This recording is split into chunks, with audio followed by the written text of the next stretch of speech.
Your YouTube channel, I have to say, and it's been great to see some more videos pop up on there this year. There's very few people that are willing to kind of show you much behind the scenes of what goes on in fashion photography, and I don't know whether or not that's down to people being kind of scared to give away secrets, or it's just not a priority or whatever, but to have someone like yourself with your amazing work doing such a thing is really inspiring. Before we get to all of that, let's start off with just simply why it is that you became a photographer. Well, thank you for like watching the channel and supporting everything. That's really good. I'm glad that it's helping people.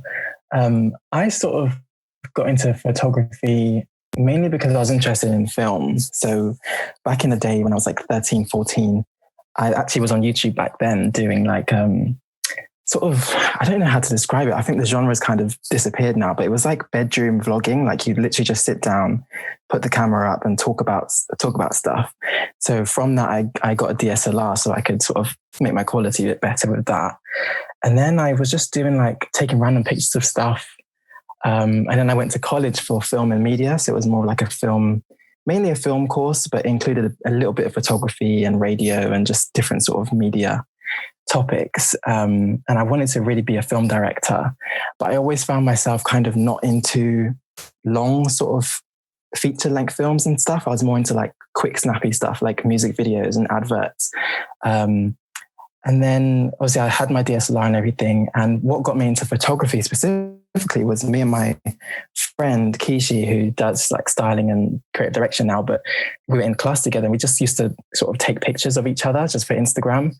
And then eventually that kind of developed from just taking a quick picture on the street to like, oh, let's go to Notting Hill and let's wear this outfit and let's take pictures of each other. And we started doing that more and more, and it started to become fashion photography basically. So I really found an interest in that, and I just sort of ran with it and started looking at different photographers and magazines, doing loads of research into how to retouch and all of that sort of thing. And then I eventually found out about model tests and how I could work with agency models, and I started doing that.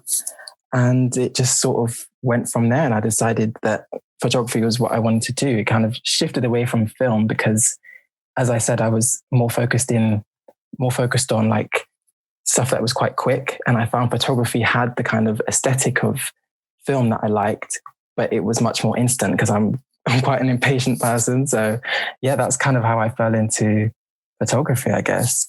I mean, to jump in with 2 feet on making really ridiculous assumptions, one thing I do notice with photographers, you sort of can tell from the outside, I think in a lot of cases, the ones that have got into photography from a technical point of view and the ones who have got into photography from an artistic point of view. And those that get into it for a technical reason, they tend to do a lot of repetition. They tend to do lots of box ticking. And I feel like fashion photography is one of those genres where the technical side of things, as technical as it can be, always plays second fiddle to kind of the expression and the artistic side of things. And that's one of the things I noticed with your work. And please feel free to knock me down if I'm wrong here, but I definitely feel like you're very much a rule breaker in the sense of, you know, you're making stuff fit a vision as opposed to just trying to show off technical ability.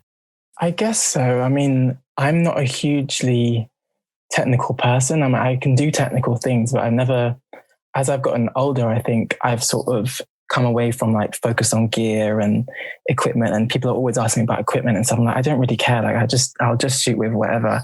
But yeah, I think fashion photography is definitely that kind of genre. But for me, I kind of wish I was more artistic. I kind of feel sometimes I feel a bit safe. Like there's some people who are just crazy artists and they push the boundary so much. And sometimes I feel like, oh, maybe I'm a bit safe, you know. But I'm glad to hear you say that actually.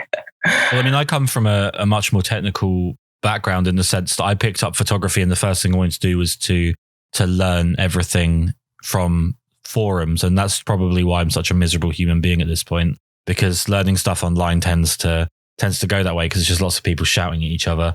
But I find with your work, I'm never, I don't know, this is definitely meant to be a compliment, and I'm terrible with words. So it's a good job I have a podcast, but I never find myself looking at the technical side of what you're doing. I just find myself being enamored with the image as a whole. Whereas with more technical photographers, I tend to just be kind of breaking down their image. I'm kind of analytical, whereas with yours, I'm just kind of, I drink in the whole image in one go. What is it that you most enjoy about doing fashion photography in particular?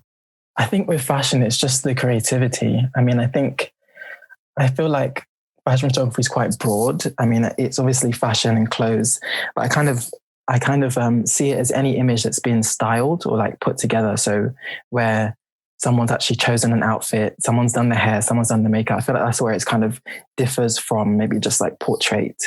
So it's just the creativity for me, and the fact that you can create narratives around your subject. You can really just push the boundaries with the styling, with the hair and the makeup. I think it's the whole team for me, I think, that sort of brings fashion photography together, and you can just tell stories, be creative, and just express yourself however, really. And how does that compromise go when you're working in a team? Because, you know, who's leading the vision and who's making the final call on what is and isn't working? I think it depends on it varies depending on what the shoot is and depending on what kind of stage you're at in sort of your career and things.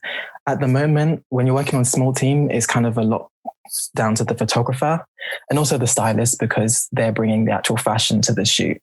But I feel like as you sort of advance, you have people like art directors and creative directors and those sort of people. It's more of a collaboration between the photographer and them. But when you're working on a smaller team or on a smaller project, I think a lot of the responsibility for that comes from the photographer, and everyone sort of looks to you for like what you're doing. And sometimes it can be a bit daunting because you're like, sometimes, I mean, I enjoy it sometimes, and sometimes I just want to kind of take a back seat and see what other people have to offer as well. But yeah, a lot of the time it's down to photographer.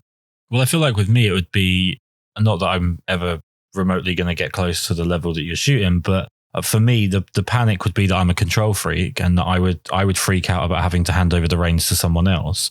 And obviously to say that you're happy to kind of, or sometimes you're looking to take a back seat and kind of let things move that way. I think that's the difference between portrait photographers and fashion photographers in a big sense, because a portrait photographer tends to want to work almost entirely alone. The subject's almost a distraction for what they're doing. And when you get a fashion photographer, it's much more like a movie where there's just, you are one part of a large team that's kind of moving the whole thing forwards. Yeah, definitely. I definitely agree with that. I think that especially on these big shoots, like these big editorials and campaigns and things, a lot of the time the photographer will get all the credit, but it is you're only as good as your team is what I always sort of go by. And I feel like the rest of the team, the model as well, the stylist, the creative director, art director, whoever's on set, can really push the shoot, take it to a different level. Because a lot of the time as a photographer, you can get stuck in a certain vision of what you already had planned. Like you plan out your shoot, you're referencing a mood board, and you can kind of get stuck in that. And you're just sort of focusing on, you're also thinking about lighting and composition and posing and all these different things. But when other people are on set and they can sort of see something that you might miss and push it in a different direction, and then you kind of just go with the flow, and it actually turns out better than what you would have done originally. So that's what I kind of like about working in a team. And before we get to the actual shoot, obviously there has to be some kind of planning stage. So where is your inspiration coming from? And are you a mood boarder? Are you someone that collects images and uses kind of visuals to pass on ideas? How does the planning stage work for you? Yeah, definitely a mood boarder. Sometimes I struggle sometimes I can't do anything about references. Sometimes I need to see that it has been done a certain way, and then I can look at it and flip it into my own sort of vision. So definitely that mood boards, Pinterest, Instagram, and music is really inspiring to me as well. Sometimes I just listen to a song and hear like a lyric or something, and it brings a vision into my head, and then I can kind of use that to create a shoot around that.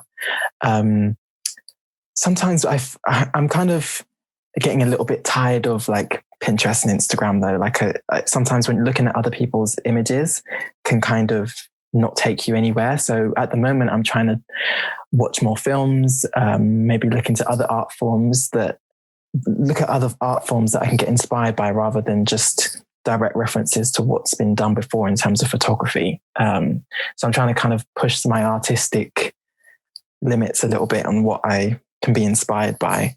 But yeah, definitely Pinterest, Instagram, mood boards, that sort of thing. And obviously working with models is something that absolutely terrifies a lot of people. I feel like it's an underappreciated skill to be able to work with people that, well, to photograph people. There's so much psychology involved, and there's so much about confidence building and trust. And, you have to be able to communicate the idea correctly. There's a lot more to it than what people think. I often use the analogy of like when you're a landscape photographer, provided like you essentially are capable of hiking or whatever and getting to somewhere at the right time of day, the place exists. You just go there, photograph it. It doesn't feed back. You can't piss off a landscape. You can't lose a landscape's confidence or anything like that. Whereas with models, with human subjects, you have to be, you have to come correct, and you have to have the right attitude for working with those people, especially to keep and build up that trust. In terms of like coaching subjects or working with subjects, what's your directorial style like? Are you quite firm? Are you quite open? What do you like to be photographed by? It kind of differs. I mean, some people, it depends on who you're shooting and how they sort of come into the room. Some people need a bit more direction. Some people, they just kind of, you show them the mood board and they just get it. And, we try to create a mood with music and everything. The styling obviously gets them in the mood. So yeah, it depends on who I'm working with. I don't like to be too firm. Like I'm not too like, put your hand here, do this, do that.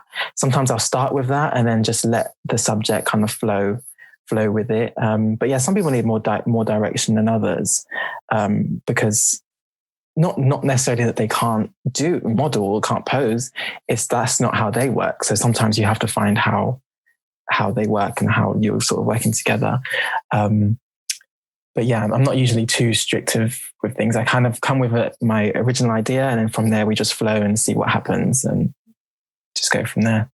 Well, something that I think is really important if you work in any kind of creative field, in fact, anything you want to improve at, is to try and always be the least talented person on the team, because then you're always surrounded by people that have so much skill. And obviously that doesn't work for everyone. Otherwise there'll be some kind of weird endless cycle. But it's always great to surround yourself with people that are really talented. I do think that there are certain personalities that are almost scared of not being the biggest thing involved with a project. And I think quite often that can be detrimental. When it comes to working with like stylists, art directors, makeup artists and so on, how much of their skill are you paying attention to, and how much of it actually rubs off in terms of, the styling, the directing, the management? I 100% agree. Like I that's my goal, to work with people who are better than me, because then that pushes me further and makes me work harder, and I learn a lot from them. I think at the moment, sort of the people that I work with, yeah, I do really think that they're talented, and I do sort of enjoy that process of collaborating with people who are really good at what they do. Yeah, I definitely think that's essential to growth. I never want to be the person I never just want to feel like I'm the best person in the room, and just that doesn't fulfill me at all. Definitely not. I feel like there's photographers, mostly in people photography. I'm sure there's other avenues of this, and I'm just a little bit ignorant, but there's a lot of photographers that photograph people that are lots of icing and not much cake, in the sense of, they'll have either, the most obvious thing is just people go out and they buy a lens that will blow out a background, and then that's it. They're now a photographer. And, they don't really work on lighting. They don't really work on other things, because they've got that one thing down. Something I find with your work is that there's lots of cake and lots of icing. There's lots of substance. There's lots of fundamentals that are there, which make the image enjoyable and have depth to it. But also, like, sometimes there are images of yours. I was particularly referencing like your light painting images, where it feels like the base image, if it was to be shot without the light painting side of things, would be a great image, but it's just that extra layer that takes it to just the next level. Is that something that you focus on, where you perhaps get into the studio or you get onto a shoot and you've got everything's now working and you feel kind of safe that the shots are coming through, and you can then start to experiment and push the envelope a little bit and see where it goes. Yeah, definitely. I've from the work I've done, I never want to create an image that's just completely safe. I like to sort of look at it. I'm like, okay, cool, it's good. What can I add to it? Whether it be on set, like just adding, it could just be adding an extra light somewhere, or it could be adding a little reflection somewhere, or it could be in post-production where I'm like in Photoshop and I can just manipulate something and just give it that extra bit of that extra edge that sort of pushes it over. So yeah, I'm always looking for what can take the image to the next level. But I think there's also something in quite simple, clean imagery as well. I never want to overcomplicate things or take, if I'm really trying to focus on capturing the subject, I don't really want to take away from that. So it depends on what the shoot is, but I'm usually looking for that extra thing that's just going to add a little something and take it over the edge. I apologize for the incredibly broad and stupid question, but I'm always fascinated with, I think there's an interesting entire world of perspective when it comes to how some people view their own work compared to how it's viewed by others. You know, that everyone has their own way of, no one really knows what they look like. No one really knows what they're doing looks like without the bias of being themselves. So it's always quite interesting to hear people talk about their own work. With regards to yours, do you feel like you have a signature, or do you feel like you have something that is your own that you bring to every shoot? You know, what is an Ian Hippolyte image? I think it's still developing. It's always developing and sort of changing. For me, you know, I shoot a lot of models, I shoot a lot of women. I always want my subject to be quite strong. I never want them to feel kind of like weak or small. I always like my images to be, my subject to feel quite dominant and bold in my images. And that can be done different ways. There's not one way of doing that. So I think for me, capturing sort of strong women is always something that I've always focused on. In terms of technically, my images kind of differ. I quite like high contrast. I like a lot of shadow. I just like my images to feel quite bold, and I feel like that's the main thing. I never really want it to feel too safe. So yeah, it's kind of hard to describe. But I think that's the best way that I can sort of put it. Strong women, bold, dominant, contrasty. I think that's it. Yeah, I agree. It's a bullshit question, but it's one of those ones that kind of leads to an interesting avenue. I do apologize, but it was worth it. You said the word bold, and I think like the biggest thing that stands out with me, and I'm thinking now, I normally have a website up while I work, but I haven't got it up, and I'm now scared to load it while I'm recording and doing other things because I'm having one of those kinds of days when it comes to luck. But when I think of your images, I think of really, really bold colors. Like, I don't think I know of an image that you've taken that's black and white, other than maybe one street portrait that I can think of off the top of my head. Mm. You know, that understanding of color theory, that understanding of what's going to be dominant, what's going to work well together. Is that an underappreciated skill, do you think? I think so. It's not something I think of too heavily. I'm never really, it's just what looks good in like my eye. I never really sort of look at a color and think, oh, what's the opposite on the color theory chart? Like, it's just whatever looks good. If it doesn't work in my vision, it just doesn't work. So yeah, color is, I do enjoy color, especially red. I feature red a lot in my images. But I also do love a good black and white. And I wish I would do it more, but it's kind of difficult sometimes when you're just collaborating with people, because, you know, the makeup artist wants color, so you can see like the skin and the eyes and the lips and everything. And maybe the hairstylist wants color as well. The stylist often is pulled certain colors for a certain reason. So sometimes it's hard to do black and white when you're collaborating with people, but I do love a good black and white image as well. Just the contrast. I think when you get the right level of contrast in a black and white image, I think it's so great. Well, that instinct that you have for what works, like you're mentioning, not being technical with looking at things like color theory, but kind of just having a good eye for what works. Is that something where, you know, you having a good knowledge of fashion in general and having obviously very good taste, is that what it comes down to? Is that just kind of having an interest in the actual subject makes a big difference? I think so. I mean, yeah, I think it's down to a lot of research, just looking at what's come before. I mean, you can always break rules or do things differently. There's not one way to do things or one way to, but it's just what works for you, I think is the main thing. Because sometimes we'll be on set and I'll think something looks great and the stylist doesn't. But I mean, we'll just be like, oh, let's just do both and see what happens. So yeah, I mean, sometimes my opinion differs to other people.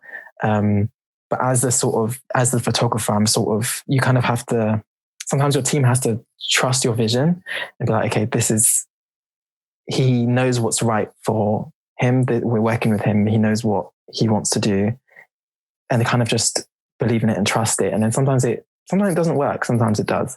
It's sort of just a bit of trial and error, in terms of what looks good. But I think a lot of the time, yeah, there is a sort of natural instinct into what works and what doesn't. Well, it wouldn't be one of my podcasts without me being a cynical prick about something. So something that I know from experience happens a lot when you're photographing people, when there's a team involved, is the potential for things to just not go as planned, things just not quite work out as maybe the inspiration said it would, or, you know, there could be personalities that just don't mix on the set, things like that. So in terms of sort of troubleshooting from the point of view of being, I mean, one thing I do have to ask really quickly is, how old are you? I'm 22. Jesus Christ. That is, no offense, but that is depressing. How are you 22 and that good? All right. Anyway, so from the point of view of, that's put me in a bad mood now. But yeah, 22. Okay. So how are you dealing with, you know, potentially things just not working on a set? You know, what's the tips of what doesn't effectively fix things that aren't quite going to plan? Well, up until maybe just a couple of months ago, I never had any like major problems on set at all. But things have happened. Like I was doing a shoot a couple of weeks ago, and literally the model came on time and everything. And then it was just like, we had this whole concept planned. We had all the styling planned and everything. And then she's like, oh, yeah, I don't really want to do that. I want to do something really simple. And she was like, oh, and also I have to leave at 6. And we were all just like, okay. So we just had to sort of go with it. We just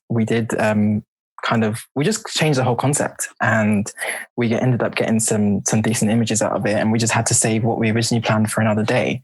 So sometimes you just get thrown these like curveballs, and you just have to sort of go with it. And I mean, it doesn't always, you just have to make the best of what you have. You know, you might have planned to do this crazy makeup and hair, and then you just have to end up doing like a simple portrait, but then there's power in both of those things. So, you know, you just have to kind of adapt. But that's the only sort of things that have happened. Sometimes people turn up late and you have less time, but yeah, it's just about adapting, communicating with your team, and not getting too stressed out. I'm quite a calm person, and people are often surprised that I'm quite relaxed and calm. So it's not usually too bad for me, but yeah, it can be, sometimes things happen and you have to try and adapt to it. I think that's the main thing. Just be willing to change and adapt. The problem I always had was my face always looks like how I feel. So yeah. when something like that happens, I don't have to say anything and people know what mood I'm in. So it's very hard for me to hide. In fact, usually when I'm in a good mood, I still look like that. But it's very hard for me to hide that. I mean, you know, you're kind of referencing something there there's a bit of a stereotype about models that comes really from outside of the modeling industry. And it's probably a little bit antiquated at this point, but it is something that still kind of goes on and on. When I tell people that I photograph models, it's usually the first stop that people have, which is to kind of say that it must be really hard work, that models are divas, models are very hard people to get along with, and so on, that they're not particularly, not particularly nice people, or they're hard work or whatever. How have you found your experience of working with models? Obviously not including the one that decided that she wanted to change the whole concept at the last minute. I haven't had any problems. I mean, everyone's been really nice. Well, if you've not had any problems, I mean, firstly, that's a good sign in the sense that like you're obviously picking the right people to work with for the most part. And I really hope I don't jinx that now for you, because I'm fully now expecting you to message me in a couple of weeks' time and blame me for the next one that you do when they turn up and are a complete cretin. But okay, so what's your selection process when it comes to models? What are you looking for when you're picking models for projects? Are you going through images? And like, one of the things I always look for is hands. I look what they're doing with their hands, because I feel like no matter how pretty someone is, you know, you can get a guy that's really good looking, great jawline and everything, and if his hands look awkward, it tells you that he's not 100% comfortable. He wasn't when that picture was taken, and maybe this is someone that's going to take a little bit more work. What are you looking for when you're going through sort of model selection? I'm just looking for, aside from like strong physical like features and things, I'm just looking for someone that can bring character. Like if I see the shoot concept and I can tell what the concept is of the shoot, and if they're sort of giving that character, that fitting the theme and the working with the styling and everything, that's mainly what I look for. Just someone that can sort of get into character. So that might be, you know, being really strong, having a lot of attitude, or it might be something a bit softer. But yeah, just looking for someone who can sort of feel the vibe that the energy that the shoot has, and then adapt to that and sort of bring that on camera. That's the main thing, I think. This is something I don't know about the way that people that produce work like you go about things. So I apologize for the pure ignorance here, but are you shooting or is the way that you're shooting, are you just going shoot to shoot? And, you know, you have this idea, you're going to do it on this shoot, and then the next time you shoot, you're just going to try another idea? Or is there like a connective theme through what you're doing? You're trying, you know, every time you're planning something, it's with the view of building a body of work that has like a connective look to it. I think it's sort of, my mind can be quite eclectic sometimes, and I kind of want to experiment with different things. So it can be a little bit of both. I think you need to have that kind of cohesiveness to your work, especially if you want to do like an exhibition or put together like a book or something. You just want everything to be quite cohesive. So, I mean, sometimes I will go with that vision of sort of building on a series that I've done previously, but sometimes I just want to try something new. So I, you know, find references, and I want to experiment with a new light technique, or, you know, like the light painting one that you referenced before. I just really wanted to try that out, and it's potentially something that I'll carry through in other works, because I like the effect that it has. But I think, yeah, it's a mixture of both. It's kind of experimenting with new ideas and new techniques, and then sometimes trying to sort of build a cohesive body of work and kind of stick with that. I'm still stuck on the 22 parts. I'm really trying not to be mean about it, but my God, like there's one thing about this podcast is I've just felt infinitely old, and I'm only in my early 30s. So my incredulity aside, sorry. In terms, yeah, you should be sorry. It's really hard, all right? It's been a hard year, and now I just feel fucking old. In terms of photography as a whole, you know, the actual process, picking up a camera, the shooting part, the editing part, all of that, what's the best and worst part of being a photographer for you? Trying to market yourself is the hardest thing ever. And I'm quite good at like marketing. I have ideas, and I'm quite creative when it comes to that sort of thing. But literally, yeah, shooting, editing, that stuff, that's easy. That's whatever. It's marketing yourself and trying to break into the industry it's just the hardest thing, because it can feel a lot of the time, especially when you're working and you feel confident in your work, you can feel like, yeah, not that I'm like deserving of stuff, but like my work is at a level where I feel like I can do certain things. And then it's like you reach out to those people, you try to find people to connect with, you just get no response, no feedback. And then you're just kind of stuck like, okay, am I doing something wrong? Have I not done enough? You just end up just stuck. You don't know where to go. And I feel like that's the worst thing about being a photographer, or maybe the photography industry, is that you're kind of not in control of your own career when it comes to fashion specifically. I think you're not you kind of feel out of control of your own career, because you're waiting for someone to give you an opportunity. It's like you've invested so much, you've done so much work that you think is good, that other people are responding to, but you're just waiting for an email from whoever to give you a job. And I feel like that's kind of the worst part of it about it for me. Well, fashion is notoriously a who you know business as opposed to a what you know business. Mm-hmm. And obviously, God forbid that I actually act like I know what I'm talking about here, but it feels like if you've got someone that is frustratingly only 22, they're already producing the work like what you are, then that's a solid investment, because it's not like, you know, you're taking on someone that maybe is not, like, as people get older, trust me, we become less adaptable and we become more kind of set in our ways. We become more set in our style. When you have someone that's 22 and they're already producing a high standard of work, there's a lot of room for growth there. And you're not starting off at like, ground zero. You've already got some pretty decent foundations in, and you've got this amazing body of work. I can completely see why that would be the frustrating side of things, because there's no real reason that it should be a who you know industry. Because one thing I have to ask you, and it's something that I see all the time, especially with fashion, is that do you find yourself seeing some advertising campaigns and just kind of wondering how on earth they landed on that photography for that brand? Like, how is a brand that has that much money landed on something that's kind of so underwhelming? Yeah, I mean, I do see that a lot. And then obviously I can't just put it as like, it's business, it's whatever. They just need to sell the product, which is fair enough. But I feel like what happens is it's fine if the photo is super simple, any sort of experienced photographer could have done it. But I feel like if that's the case, why not bring in people who do need the opportunity, or people who are new in the industry, to create some of those images? Because, someone who's been shooting for 40 years, they've done that a million times. Like, bring in someone new, give them that opportunity to shoot that stuff, especially if it's so simple that it can't really go that wrong. You can bring in fresh talent. I think that's what frustrates me about that. I mean, obviously people who have been in the industry for a long time, they've got that sort of prestige around their name. Their name also brings weight to the campaign. But yeah, I think that brands should look at bringing in some new people, especially to shoot stuff that isn't too complicated. I just feel like they should probably do that.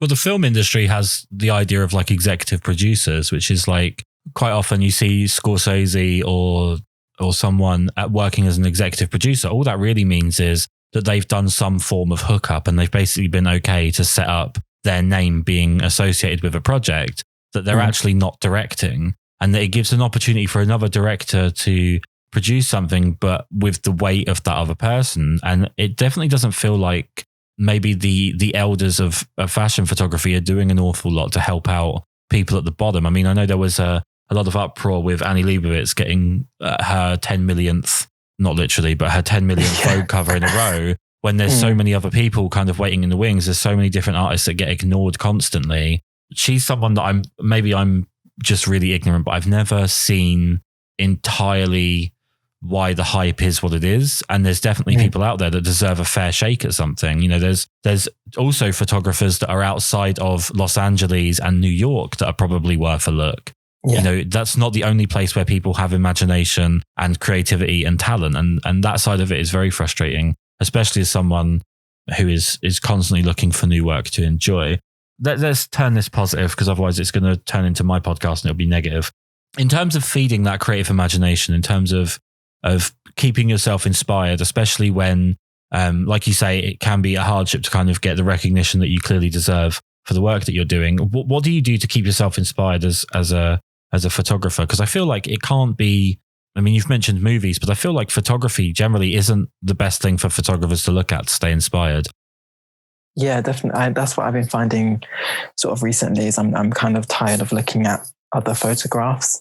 I mean, sometimes I do, but not currently what's going on, more like referencing stuff from before, looking back at eras from the past. I feel like can be quite inspiring, but I try not to look at too much of what's going on right now, because it's just, I mean, there is some great work going on right now, but I don't feel like, I feel like I prefer to reference stuff from before. I kind of, but yeah, as I said, I'm trying to look away from other photography and start to look in other places. Obviously right now it's been, in 2020, it's been hard to do because, there's no galleries open. There's like museums aren't open. You can't go to a theatre show. You can't go to the cinema. So it's been a bit more difficult this year. Yeah, I think music, I would like to sort of look to nature, but I've never really found that to be that inspiring for what I do. Some people do enjoy sort of nature and landscapes and architecture. People can look at so many different things and be inspired. But I think I'm still quite a sort of visual person. So I think music, movies, and hopefully when things open up, I can sort of go outside and maybe go to like galleries and museums and theatre and things like that to sort of find more inspiration. I mean, you mentioned before we started that things hadn't been quite as difficult this year as they could have been. You've still managed to do quite a bit of work, which is fantastic to hear. Has this year kind of left you kind of very frustrated, chomping at the bit to get back out and create? Have you used the time to do lots of planning? How do you come out of hopefully 2020 into a year that we might actually be allowed to go outdoors without the police attacking us? But how do you feel about like moving forwards from here? Like, what's the next step for you?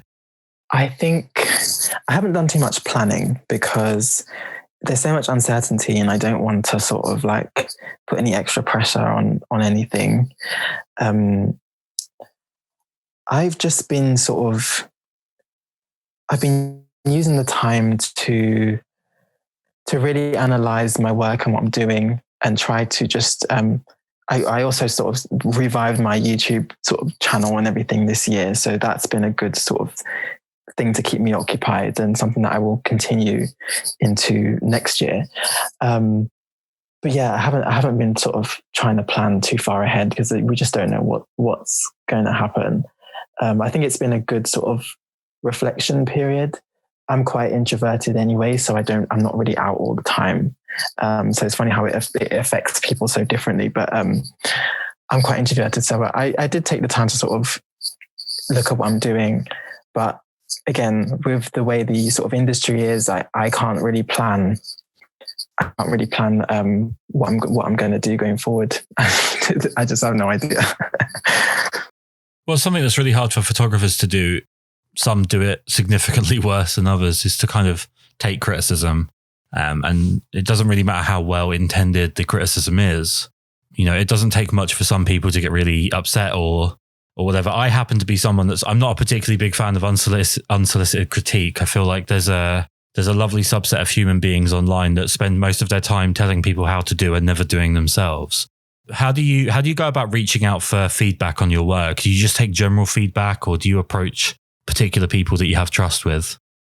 I don't get any feedback, which is quite frustrating because, I mean, I agree with you. I'm not a fan of completely unsolicited critiques, but it's so hard to get feedback from people. You want feedback from people who have experience and people who know what they're talking about. And it's, again, the way the industry is, people don't want to let anyone in. People don't want to encourage growth. So I feel like it's hard to get that feedback from the people who, everyone's opinion matters to some extent, but I mean, when you're trying to grow, you're looking at people who really have that experience. It's hard to get feedback from people.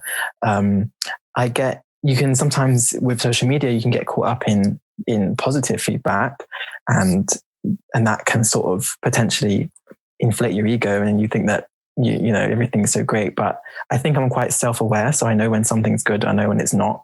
So I kind of use my only reference for feedback is myself. I know when I haven't done something good. But yeah, I would like to sort of get more industry feedback. I think that there needs to be more mentors in the industry, definitely, to sort of help guide and direct people. I know everyone's busy, but it'll be good to just sort of have, it only takes like a reply to an email, 5 minutes or whatever, to sort of help someone steer themselves in the right direction. So I'd like to sort of see that more from people.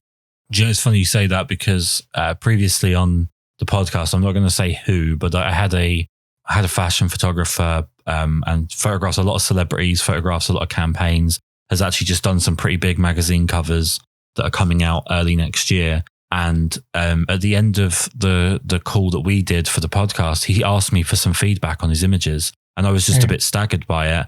And he said pretty much exactly what you're saying, that the only types of people that he interacts with or that seem to want to speak to him are people that are either telling him his work's amazing or they don't talk. And he doesn't get like a true sense of what's working and what isn't without having to press people within the industry. And it's not like that, like you say, there should be more mentors. There should also be more more of a community about it, because at the end of the day, all right, you might be, insecure to an extent for some reason about, someone coming in and taking your spot. And I think that should be encouraging rather than that should be a source of wanting to get fired up and take the next step forward. And, if there's someone that's challenging you, that you should take that challenge and run with it.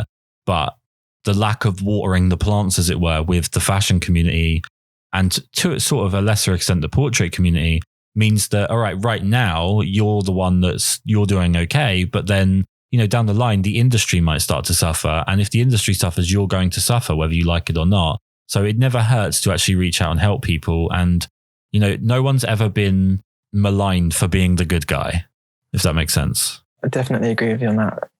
I need to say, obviously, a massive thank you for you taking the time to do this. We'll start to wrap up now, because obviously you want to spend your day doing other things and listening to me talk. But with regards to your overall portfolio right now, do you look at the work that you've already done? Does that dictate the next step that you're taking? Do you kind of look at your portfolio, like you said about assessing your own work? Are you looking at your portfolio and seeing gaps that you want to fill? Or do you not think about it in that sense? You just think about projects that would be, inspiring and fun?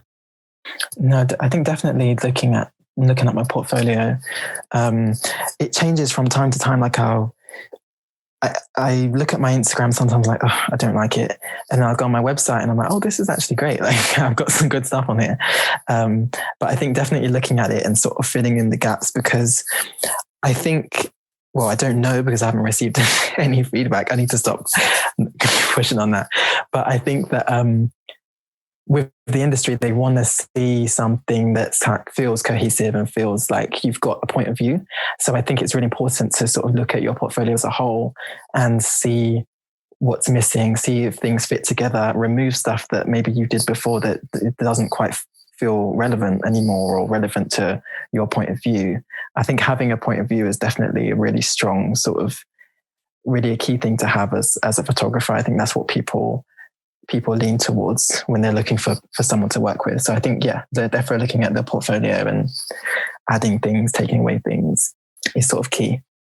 Let's say I have this infinite ability to produce something right now that you'd ask for. If I had this amazing omnipotent ability to do it, if I could stick any person in front of your camera for you to shoot a campaign with, or to shoot just a fashion shoot with, an editorial, whatever, is there a particular person that you've always wanted to work with, or a particular face that you'd love to photograph? I really want to shoot Rihanna. I'm obsessed with Rihanna. You and me both. You and me both on that one. I honestly think that she's like the most underrated face on the planet. Literally, like, so good. And I feel like she'd be quite sort of moldable. Like you could just go so many different ways of her, and she's not afraid to sort of she's obviously really into fashion as well. So she has an appreciation. She understands what's going on. And I feel like she'd be willing to sort of work on different concepts and things. And yeah, the face, the features, just incredible. She has a great attitude, like you say. I mean, she does have that kind of, she's almost like, she reminds me a lot of like 90s models mixed with kind of almost like a rock star kind of attitude, in the sense of like, she's very, very confident, very, very proud of who she is. And that mixed with the look is just going to create amazing photos. Yeah, definitely. We'll wrap up now. Like I say, better things to be doing than listening to me. With regards to like moving forwards, and having that ability to kind of predict the next step, which right now is literally impossible, because thanks to governments, we can't predict the next day. But if you're to look back over the frustratingly short time that you've been doing this, if you were to look back at the time that you've been doing this, is there anything that you kind of would give yourself advice from the perspective you have now to avoid, or to do differently, or to do more of? What's the advice you're giving yourself to make the journey a bit easier for yourself? So it's all about people. So talking to people, I think interning is good. I did do an internship at Elle magazine for a bit, and that was a decent experience. I think, meeting people, it's all about people. It's all about who you know. So try and meet as many people as possible. And then meeting people and consistency. What else can I say? I'm trying to think, what would I actually tell myself? If I could bend the question slightly, then, yeah, because obviously definitely not working as a fashion photographer myself and looking from the outside, are there any myths about fashion photography, or is there any kind of ideas of what fashion photography is that's completely off kilter from what the reality of doing it as a job is? I think that one of them is that there's loads of budget. There isn't. Right. Editorials don't pay. Editorials don't really pay. So people think that like if you shoot for like a magazine, you got paid loads of money. There might be a budget, but a lot of it would probably go into the actual costs of putting it together. So unless it's got some sort of ad sponsorship attached to it, and even then, I don't know. But yeah, I think that's the key misconception, is that there's so much the glamour and everything about it makes people think that there's loads of money in it, and I don't think that there is. I think there's a big divide between the top and the bottom in fashion. There's some people who you're shooting an ad campaign, they're getting paid 6 figures, but you've also got people on the same shoot who are either working for free or getting £100 day rate. So there's a huge sort of divide in terms of the top and the bottom. But I think, yeah, it's all around the budgets and everything is the main misconception. Well, I actually started this off by talking about your YouTube channel, and I feel like, prepare for a really ridiculous amount of complimentary words to come out here, but I do find most photography on YouTube to be it's people making videos for video's sake. I do find a lot of it to be content for content's sake, and maybe not always that there's something to be said. It's just another way for someone to shill a 6-minute video to get past the monetization line. Whereas with yours, I actually just find your videos remind me a lot of, they're hard to find now because for some reason Vogue's pulled them all, but there was these Testino special editions of Vogue, and they did these really lengthy behind the scenes documentaries, Vogue China being probably the best one. And yours have the similar feel to like the way that the shoots are shown in those videos. And it's just, even though it's maybe not, even when it's not something I would shoot because of A, the lack of skill, and B, the lack of skill, I still find it really like enjoyable and educational to watch, but entertaining more than anything, which is obviously the most important part. What is it about doing YouTube why did you want to do YouTube, I guess, is the question, because so many people, like you say, in the fashion industry are so reserved with sort of showing their hand. How come you were so keen to do it? I just enjoy documenting my process. Even before I started putting videos on YouTube, I've always sort of tried to film a little bit of behind the scenes. But I think one of the key things was also I learned from those videos, those little Vogue, like sometimes the video would be like a minute long and it would just be like really quick shots of them behind the scenes for the cover shoot or whatever. And I would literally pause it every 2 seconds to try and look at the setup. And that's how I learned how to shoot, just by looking at light placement and things like that. So for me, I wanted to sort of give that back as well. Go into a little bit more detail, but I never really see myself as a teacher. I'm just more showing you what I do and documenting my process. And that's sort of what inspired me to sort of do it. And I also just find it fun. I like I like the behind the scenes process. I think that a lot of people don't get to see that. They just see the final image.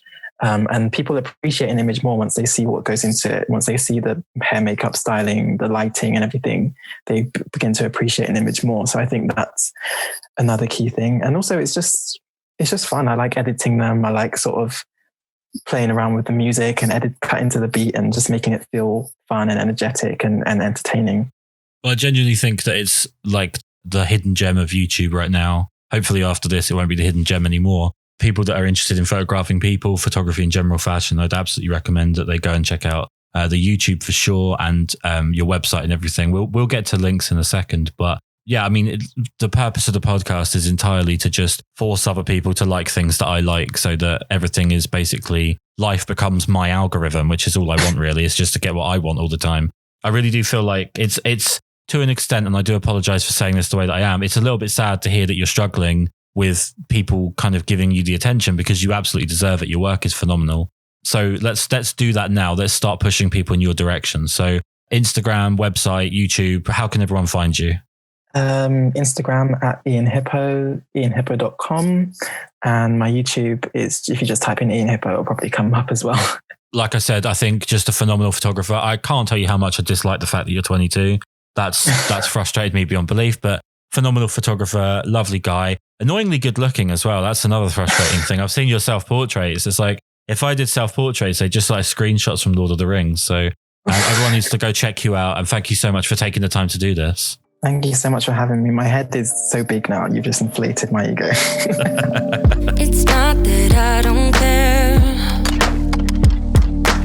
Need to shut down to keep you out of my mind. It's strange to be here alone. Yeah, a place that we used to go all the time. I need to do this alone, so just stop calling me up. Just realize that we're done. Don't come back. And I need to do this alone, so just stop calling me up. Just realize that we're done. I won't come back. I have dreams about us. I just want it to stop, because I miss you so much. I miss the way we touch, and I need to make it stop.